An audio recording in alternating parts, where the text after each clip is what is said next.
Hey, this is Geoff Gannon, and you're listening to the Focus Compounding Podcast. This is the podcast where Andrew and I talk general investing concepts. To learn about specific stocks I like, go to focuscompoundinggazette.com. That's focuscompoundinggazette.com, and enter your email. Once you enter your email, you'll start getting one free 2,000-word stock write-up a week. Andrew and I also manage accounts for clients. To learn more about our managed accounts, email Andrew at info@focuscompounding.com or text or call Andrew at 469-207-5844. And now here's Andrew with your regularly scheduled podcast. Welcome. How is everybody doing? Hope you are doing well. Andrew Kuhn, Focus Compounding Podcast. Geoffrey Gannon, Focus Compounding Podcast. How's it going today? It's going very well, Andrew. How's it going with you? It is going great. We hope you guys enjoyed the podcast with Ian Castle. Ian's a great guest, great guy. Definitely follow him on Twitter. It was a lot of fun. While you're following him on Twitter, make sure you follow me at Focused Compound. If you're watching this on YouTube, be sure to hit that subscribe button and thumbs us up. That helps spread the word. Go to focuscompoundinggazette.com to get access to Jeff's weekly memo, which I am a part of. Happy to be a part of that. Yeah, there's a lot more than just the weekly memo on it now. Yeah, there is a lot more of stock than ideas. That's right. So definitely be sure to check that out. So in preparation for recording our batch of podcasts, I tweeted out a question or a call for questions. And usually when we do that, people just ask a bunch of questions or topics, and then we talk about it on the show. And a gentleman asked, he said, what is your morning ritual versus Jeff's? Mm-hmm. And then who can bench press more? Right.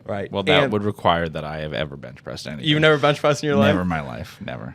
I could bench press more. I got some python. No, I don't. Actually, in high school, I tore my rotator cuff bench pressing for football. Oh, really? Yeah. Oh. So it was fun. I tore it, and then I couldn't play my senior year, so that was fun. But anyways, I still work out, but yeah, not as heavy.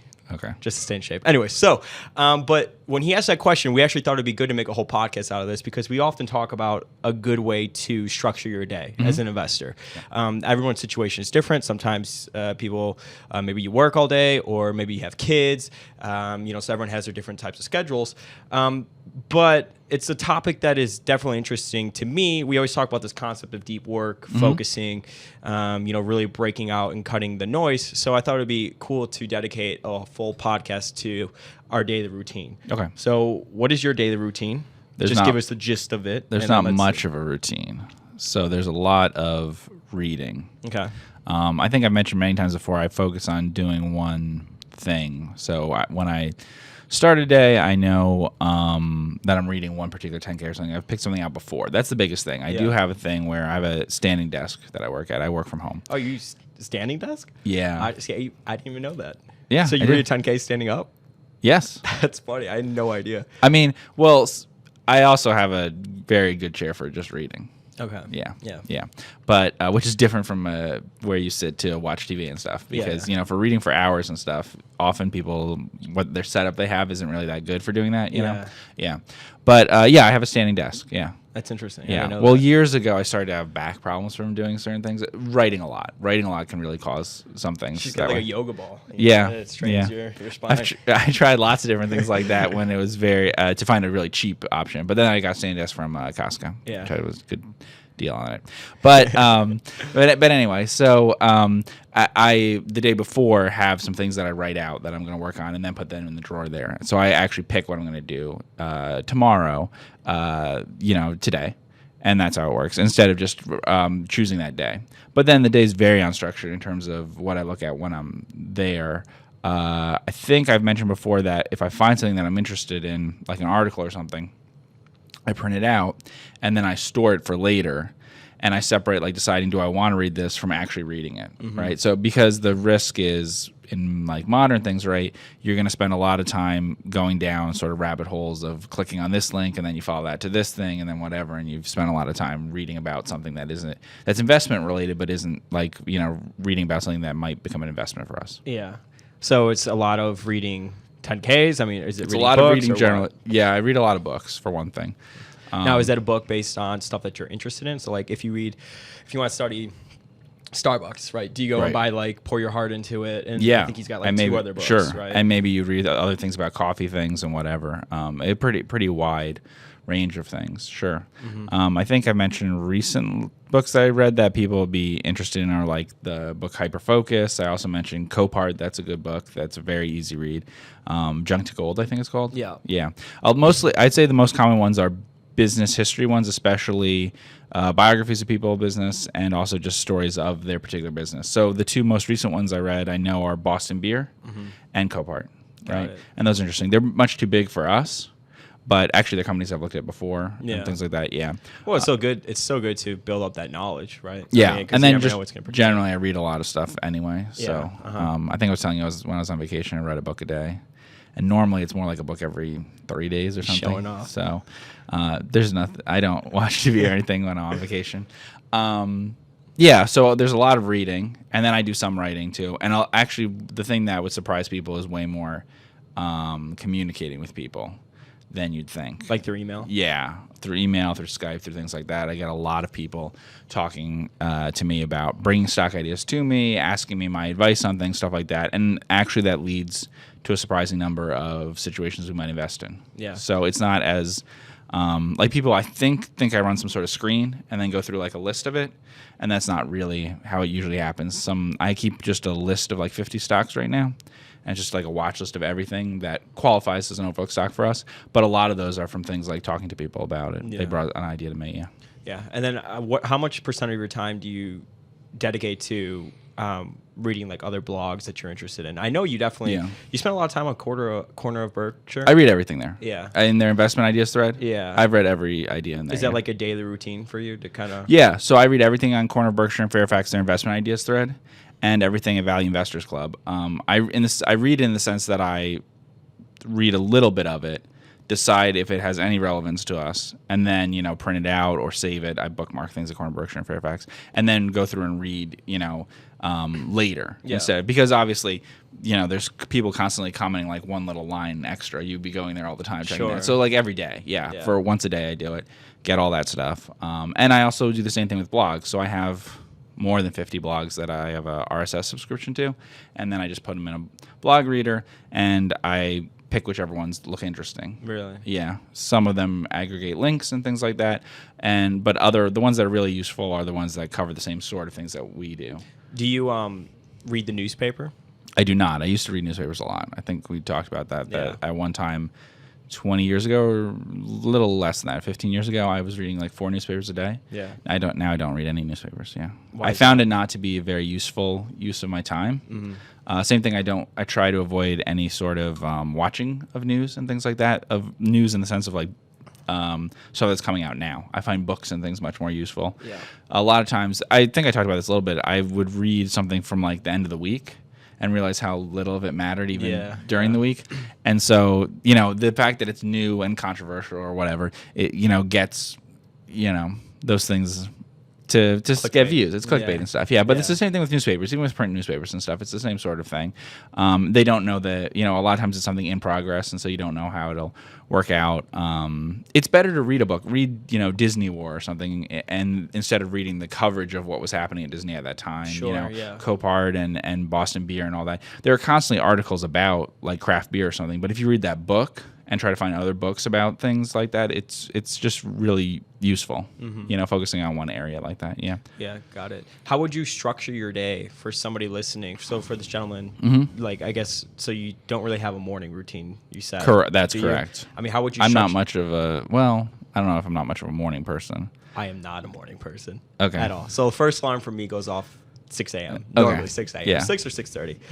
I don't know if I get out of bed till like 7 or 7:30. I hit snooze a lot. I don't know what it is. I could get 10 hours of sleep, and it's still a mission for me to wake up in the morning. They say, don't have an alarm for a while, and then you'll know when. Yeah, so I didn't have an alarm. I was on vacation for a week, so I didn't have an alarm for any of those days. I always got up. I woke up earlier, but I actually got out the door around 7:30. Really? So that tells you, I guess, that's when I should start working. So what's interesting is I'm I'm definitely more active at nighttime. Like there's Okay. a lot of times I can't sleep. So I've been thinking to myself, I'm like, okay, with our jobs, right? We yeah. could kind of pick your and choose your Sure. own schedule. I'm almost like, is it more productive for me just to kind of like hone in on that and Right. just like work at nighttime might and then be. sleep till, I don't know, 11 or 12, you know, but just put it, I mean, Buffett did that in his earlier years. Yeah. He said he was up to like weird hours of the night in his bathrobe reading about companies, you know? Yeah, it could work. Yeah. So normally what I do though is I'm in the office typically by the time the market opens. Okay. And then I'm usually here till about 4 or 5 o'clock. Mm-hmm. But one thing that I do sort of to structure my day is I make it a point to, and Geoff and I were actually just talking about this the other day on how I want to structure my day and how I should structure my day. I make it a point, no matter what, to read a 10K. And, you know, sometimes that could take me an hour and a half, 2 hours. If it's a smaller company and there's only like 60 or 70 pages, I could get through it a lot quicker.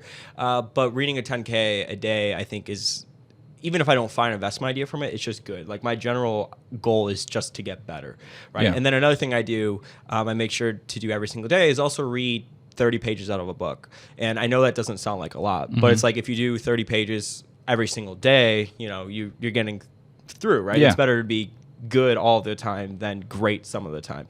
Yeah. So that's something that I try to do. And then other parts of my day are going to be structured around, you know, just following up on companies that we've looked at in the past. I mean, you said you have 50 different stocks on the watch list, and you know, watch list, all it really is well, this kind of qualifies, but we don't like the price where we're at currently at right now. Let me continue to follow it. So it's really keeping track of those. But yeah, I think it's just sticking to it, you know. And I read the Wall Street Journal on my iPad. I used to get the print, but now I just get it on my iPad. Yeah. But I forget what it's called. I think it's called Bluebird. Josh Wolf, do you know who this guy is? That guy is, gentleman, venture capital guy on Twitter.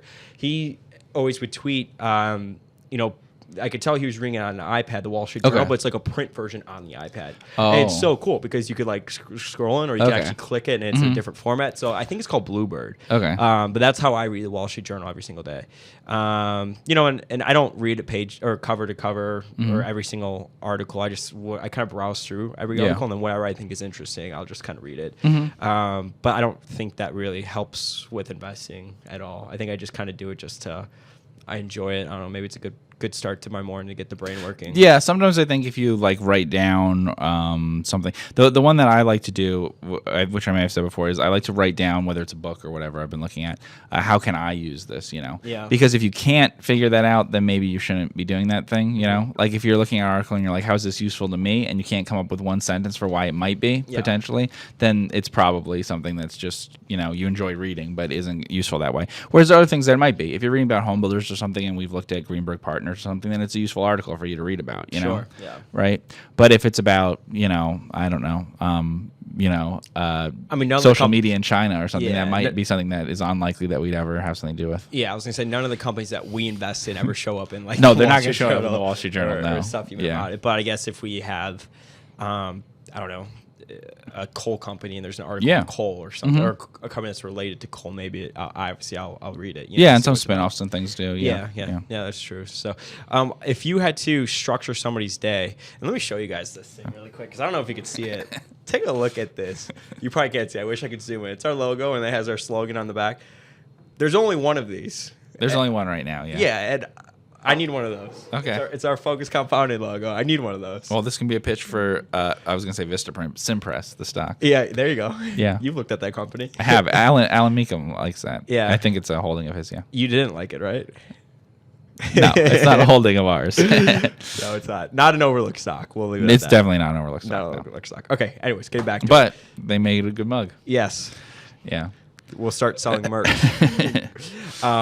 If you had to structure somebody's day, right, create a day for them. Yeah. And keep in mind that a lot of these people listening work. Right, Or yeah. maybe they have families or what. How would you structure it? Well, one is like figure out what is a good time for you in terms of the day, in terms of when you're active and not, right? Yeah. I think that's important for people. Two, I think when are other people not around? I mean, you were talking about being a night owl and stuff. Yeah. One thing that I've talked to some people, like I was talking to a novelist who's he probably has written more words than Stephen King lately. And he writes like constantly at night. Part of it is that he's used to being like a night owl, but the other part is his kids and wife are Well, asleep. I mean, for me, I mean, no one's emailing me. No Right. one's. I mean, of course, you could shut off your phone, shut off your Sure. computer, but it's like the world is sleeping. So it's like, yeah, I mean, you kind of have an advantage in that regard. we met at one time in an office that I was renting for that reason, because I had a situation where I wouldn't be able to work in someplace that'd be quiet. Yeah. Yeah, so you have someone there all the time. We met, was it possible? 5:30, 5:45, 6? I don't remember. It was Because that worked for you before going to work, Yeah. and then having an office a few blocks from where I live. All I just remember is, and Jeff so kindly offered to do. All I just remember is always getting coffee and just being like, just so tired. But it was productive because it was like 2.5, 3 hours of just blocked time, and we were in a office that was smaller than this one, no windows. It's about the size of a prison cell. Yeah. But it's the cheapest. It's the cheapest to rent. No when they showed me, they windows. said, "What do you want to see?" And I said, "Let's start with the cheapest one." Yeah, They're yeah. like interior, exterior, interior. What's bigger, small, big? No small, windows. so- You could hear. No one was there. I mean, they literally like the hallways were dark still. And, but that had a standing desk. It could stand or sit. Yeah, you did. But we got a lot of stuff done. Yeah. Because it was pure deep work. It was blocked Yeah. off time. No one needed our time. No Right. one needed anything. There was no people around us. And we just got to it. And that office was good because it was 24/7 access. You could go to it anytime you wanted. There was Yeah. So no problem. The good old days. That was fun. Yeah. Yeah. But anyway, so But most people can't rent an office for that reason, and Yeah. that wasn't a long-term solution for me either. But yeah, so you're gonna have trouble that way, and that's what problem that I had, is that I couldn't have a dedicated office at home for that period. That's why I had that office. Yeah. So if your office is, would be the same place that you have your TV and your food and stuff, you're probably not gonna get a lot done. Yeah. Probably not. Sure. So even if you can, I know that in the apartments that I rent, I was shown an apartment where I'm like, and I looked in there, and a guy had turned his walk-in closet. They had like huge walk-in closets in the apartment into just an office. So you know what's funny? So my house, it's a 3-bedroom house, and I have an extra room that I couldn't make an office. Okay. But when I work at home, my closet's so big that I have a desk in the closet. Oh, really? And the only reason is because there's no windows. It's like on the not by the road. It's just completely silent. No windows, completely silent. I have a little light in there. I shut the actual closet light off, and then I just use that light, and it's just pure focus. Yeah. So and that's the reason I do it, and it's like completely away from everything else in the house. That's the most important thing.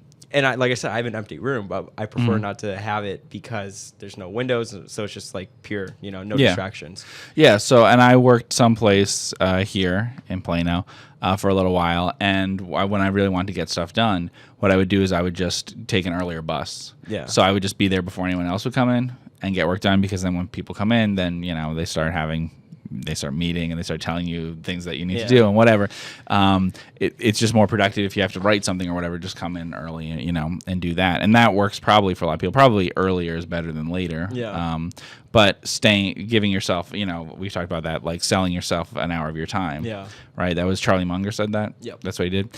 And probably going into the office an hour earlier or staying an hour later or whatever, and then just that's your time, not. Yeah, and there's a lot of studies done that have showed that your most mentally tasked job should be like the first thing that you do in the morning. Yeah. Because your brain is most focused. So, that's why, for me, for example, I would rather go in an hour earlier than an hour later, because then you're like starting to think, oh, traffic, and I'm going to get home, and I'm also tired from the day. It's kind of like going to the gym. Like if I go in the morning, it's a lot better than if I go at like 4:30 or 5 o'clock. I'm just like, I just want to go home and eat and like do nothing, Yeah. Yeah. And there's a lot of, there are some studies and things that support that kind of thing. Yeah. I don't know if we talked about it, but there's a book on willpower that you can read. There's a book on habits that you can read they're pretty good in some of those sorts of things and supporting that sort of idea. The easiest thing is not to force yourself to do something every day. Just force yourself to create that habit, and then that's what you do. So, after you've been going, for a month or whatever to the gym, it becomes easier to do that than if it was at some point in your day you have to go to the gym and force yourself every day. That's hard. It was kind of like when I first started going before work. It was I always said I can't do it. Like my body's just like it's asleep still. Like I'm not like strong. And I'm not as strong in the morning, and my my joints hurt and everything like that. But I just kind of pushed through for a month, and then I was like, now I love going in the morning. Yeah. But now I've been slacking, and I just drooling on my pillow. So well, and there's nothing wrong with sleeping a lot. We could have Samir on to talk about that. But Why We Sleep, that's a great book. We Sleep, yeah. Matthew Walker. No, there's nothing wrong with sleeping a lot. And I'm not saying there's anything wrong with people working at night or anything, picking the time that's most convenient for you. I'm saying one, your body, different people might be different times of day. Yeah. But in my experience, it also really matters with other people in your life, right? Sure. Whether it's your work or home or wherever you're going to be trying to get this work done, that's the really hard part, because you will take the advantage of any distractions that way, and other people provide plenty of distractions. For a long time, when we first started the firm, you would work through the night, right? Was Yeah. that your hours? Absolutely, yeah. So you would sleep all day and then, or like wake up at like 2 or 3 or whatever. Right. And you would work at nighttime. Which is very similar to the story I just told, which is that I would do that because someone would be sleeping. Yeah. So I had an extended family member that took in for a while. And wasn't easy to work around all that much. But when he was sleeping, then I would be able to work and stuff. Yeah. And so that's exactly what I did. It's very easy to work in the middle of the night when other people aren't doing that. But obviously, if you have a job that you're starting at 6 o'clock in the morning or 9 o'clock in the morning or whatever, you can't really do that. Yeah. And you wrote an article. Actually, I tweeted it out recently because I've been tweeting out a lot of your old articles about, I think somebody asked you like a topic on getting better. And the individual worked, and I think he had kids. So it was like his time was very, minimal. And you had just talked about it's good to, even if you read about one company a week or one company a day, just block off 60 minutes or whatever it is and just do it, just make sure you get it in. I mean, think about it, right? So one company a week may not sound like a lot unless you're very consistent with it. That's 52 companies a year. Those results could definitely compound. And, it doesn't take a lot. But what will happen is that hour or whatever, unless you structure it that way, will turn into just like browsing the Wall Street Journal online and checking in at the corner of Berkshire and Fairfax, with whatever things and a little Twitter and whatever. That's what will happen. And it's not the same sort of thing. You have to have that dedicated time to picking out what's going to be useful to you. And I mentioned a writer before, and they're really good, like novelists and stuff, to learn about their habits and model on it, because almost every successful novelist wrote a book, usually more than one book, but they wrote a book that got published and was successful when they were doing some other job. Oh, really? Because, obviously the first book that they write, no one gave them enough money ahead of time to support them. So always it's things like while they were doing this other job, they had to do it. In some cases, there are some well-known authors who it was while they were working at a law firm and advertising agency, things like that, they managed to put enough time to write a book. So those are pretty good people to copy in terms of what their schedules were and stuff, because that requires a ton of time spent on your own working on something focused, But I think it's just actually staying dedicated and doing it, doing the deep work. Yeah. As I also think it's a good idea to have some time that you interact with other people about investing stuff to get ideas and stuff from them. Yeah. But not too much either. It's weird. You need some very focused time alone with ideas and things, but you also do need some fresh ideas coming in. And if you read the partnership years of The Snowball, that's a really good example of that, where it talks about how Buffett talked to other people and stuff. Most of his day was spent in pretty intense concentration on his own.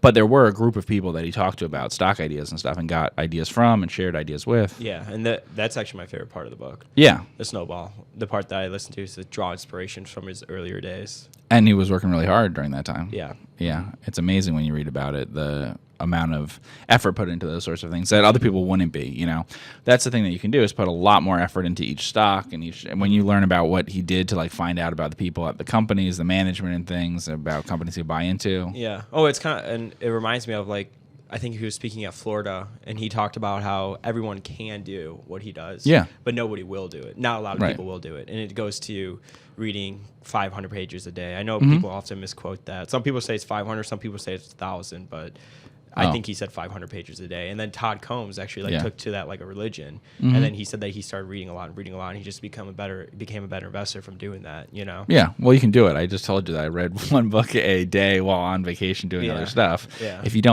take all the other things out of your life, which is what he was doing, because he wasn't raising the kids really, and you know, so. Cool. Well, that's I think that's a good place to stop for today's video. I want to thank everybody so much for tuning in with us. Thank you so much to the gentleman that asked that question. That was a good question that we wanted to go over, so I thought it was fitting to talk about it. If you're not following me on Twitter, be sure to follow me. And if you're listening on the podcast side, give us 5 stars. That helps spread the word. Or if you don't like the work we're doing, don't give us 5 stars. But we hope you give us 5 stars. And I want to thank everybody so much for tuning in. We'll see you in the next podcast. Take care. Hey, this is Geoff Gannon, and that was the Focus Compounding Podcast, the podcast where Andrew and I talk general investing concepts. To learn about specific stocks I like, go to focuscompoundinggazette.com. That's focuscompoundinggazette.com, and enter your email. Once you enter your email, you'll start getting one free 2,000-word stock write-up a week. Andrew and I also manage accounts for clients. To learn more about our managed accounts, email Andrew at info@focuscompounding.com or text or call Andrew at 469-207-5844. Thanks for listening.